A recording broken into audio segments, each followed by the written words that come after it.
Americans are being poisoned in their own homes in the Midwest, but you haven't heard about it because there are no spies or hypothetical aliens involved.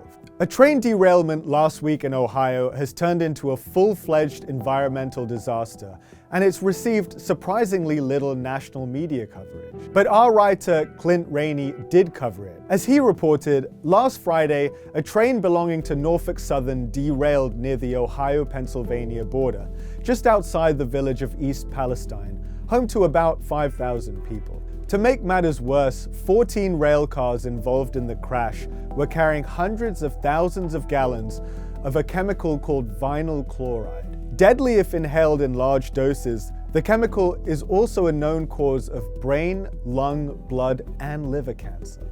Residents told the local news they feared for their lives. One said that even indoors, you could smell it and taste it. The wreckage proceeded to burn ominously all weekend. By Sunday evening, residents near the train tracks were told to immediately evacuate.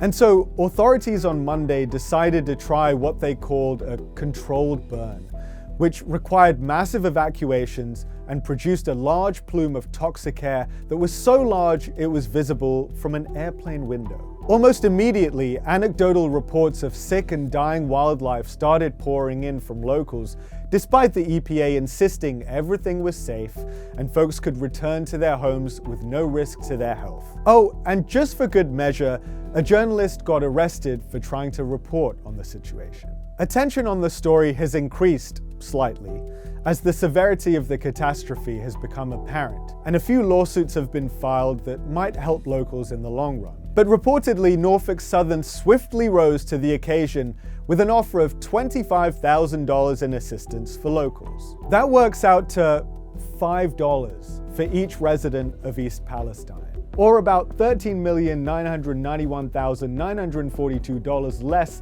than they paid their CEO, James A. Squires, in 2021. That should fix it. So why was the national discourse so focused on balloons and UFOs and not environmental catastrophe? Let us know what you think. Thanks for watching this episode of Fast News. Please like and subscribe.